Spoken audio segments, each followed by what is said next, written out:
이번 시간에는 강원도 동해안이 갖고 있는 한국 고대사와 중세사의 중심의 역할한 것은 무엇이 있는지, 그 중심의 동해안, 이것을 살펴보려 합니다.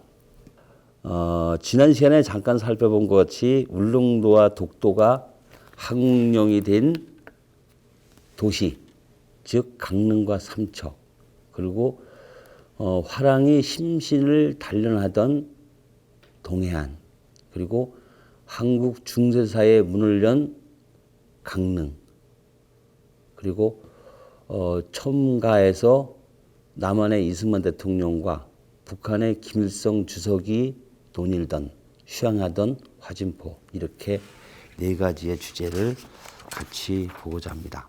요즘에 일본과 상당히 많은 논쟁이 시작되고 있는데요. 일본과 한국과 끊임없이 문제가 되고 있는 이 동해안이 한국의 바다가 되게 된 근원적인 시작은 신라장군 이사부에 있다고 생각을 합니다.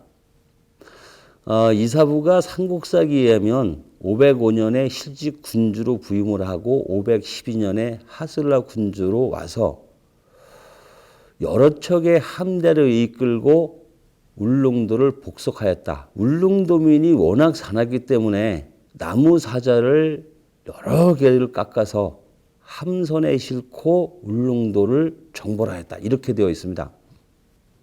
우리는 이사부 장군이 울릉도를 복속한 이후에 끊임없이 울릉도와 독도를 관리해 왔는데, 세종실록 지리지에 보게 되면 우산과 무릉이라고 기록되어져 있는데, 두 섬이 정동쪽 바다 가운데에 있는데 서로가 거리가 멀지 않아서 날씨가 좋으면 가히 바라볼 수 있다고 기록되어져 있습니다. 이것을 가지고 일본인들은 울릉도에서 보이는 섬이 독도가 아니라 바로 옆에 있는 죽도 아니냐, 이렇게 얘기를 하는데, 죽도는 날씨가 흐리나 좋으나 늘 보이고 있습니다. 즉 세종실록 지리지에 보이는 날씨가 맑으면 가히 바라볼 수 있다고 하는 것은 독도밖에 없습니다. 즉 세종실록 지리지에서 언급하는 우산과 무릉은 당연히 울릉도와 독도를 지칭을 하죠. 세종실록 지리지에 독도가 등재되어 있다고 하는 것은 단순히 보인다는 의미가 아니라 울릉도를 수록함으로써 울릉도에 나오는 인구, 특산물, 이를 바탕으로 병역을 징집하고 조세를 걷어들이고 특산물을 징수하고자 하는 의지가 있습니다. 그렇지 않다면 세종실록 지리지에 울릉도로 기록할 이유가 없죠. 남해안에 여러 섬이 있을 때 그 섬들을 대표적인 섬들을 기록하는 이유는 조세를 걷어들이고 군사를 징집하는 목적에 있는 것입니다. 그것은 뭐냐면 울릉도와 독도를 조선의 영토로 인식하고 있다는 것이죠. 프랑스의 앵끼오 에클레어 섬이 프랑스와 영국이 국제사법 재판소에서 소유권을 주장을 할 때 영국이 앵끼오 에클레어 섬에 대한 구유를 한 것이 증거가 되어서 영국령으로 승소를 하게 되었습니다. 이 세종실록 지리지에 가지고 있는 사서의 성격으로 볼 때 우산과 울릉은 분명히 조선의 영토로 인식하고 있었고, 그것을 조선 정부의 조세의 수조지로 삼았다고 하는 것을 우리가 증거로 삼을 수 있고, 따라서 이것은 독도와 울릉도를 직접 지배하였다, 이렇게 우리가 증거로 삼을 수 있는 그런 매우 중요한 자료가 되겠습니다. 그리고 또 하나는 조선시대에는 울릉도와 독도를 비워두는 정책을 쓰고 있습니다.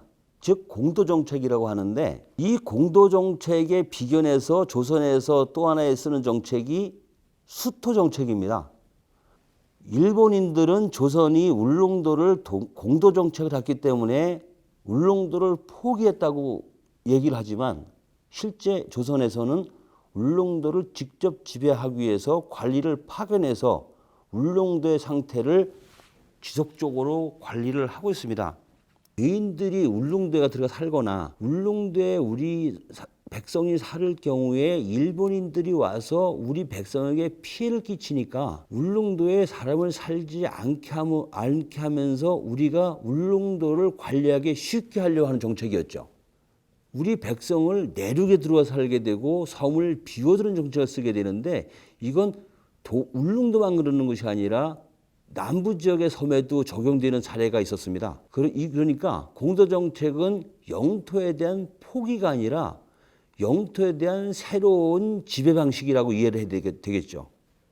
그것은 수토정책을 하지 않았다면 공도정책이 영토에 대한 소홀한 관리라고 확대 해석할 수 있겠지만 수토정책이 수반되었기 때문에 공도정책은 결코 영토의 소홀한 관리라고 볼 수 없다. 즉 수토정책을 적극적 역사 해석을 통해서 울릉도에 대한 새로운 직접 지배 방식을 우리가 이해할 수 있다고 생각합니다. 다음에는 화랑이 심신을 단련한 바다. 삼국유사진흥왕대에 보게 되면 신라 최초의 화랑이 설월랑인데 설월랑이 강원 지역을 유람하고 기념비를 건립했다고 기록되어져 있습니다. 이 이후로 경주에서 강릉, 안변 이 길은 화랑의 순례길로 정착이 되어지게 되고 여러 이후의 지리지에 보게 되면 신라시대의 화랑인 영랑, 술랑, 남랑, 안상 등 수없이 많은 화랑들이 동해안 지역을 유람하고 심신을 수련하게 됩니다.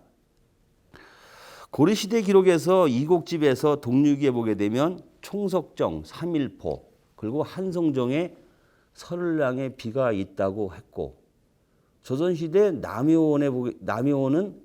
남효원과 김창엽은 총석정에서 사선비를 보았다고 기록되어져 있습니다. 이것을 보게 되면 조선시대까지도 화랑의 흔적들은 동해안에 남아 있었고 그들의 사상과 정신은 동해안에 오늘도 계승되어진다고 생각됩니다. 이 동해안 지역은 한국 중세사의 문을 연 진원지이기도 합니다. 한국사에서는 두 번의 통일이 있었는데요. 신라의 삼국통일, 고려에 의한 후삼국 통일이 있었는데요. 고려의 전신국가였던 태봉국은 궁예가 건설한 국가였고요. 궁예는 경주에서 올라와서 영월에 들어와 살게 됩니다. 그 이후에 원주, 강릉 그리고 여러 지역을 거쳐서 태봉국을 철원에서 건설하게 되는데 이 모든 도시들이 다 강원도에 있다는 것입니다. 이때 강릉에서 3,500명의 군대를 편성을 하고 이 군대를 이끌고 인제와 화천과 김화, 금성, 철원에 도착해서 태봉국을 건설하게 되죠. 이때 3,500명의 강릉 군사는 그 당시에 김주원의 후손이었던 강릉의 호족 김순지 휘하의 군사를 받았다고 생각되어지게 됩니다.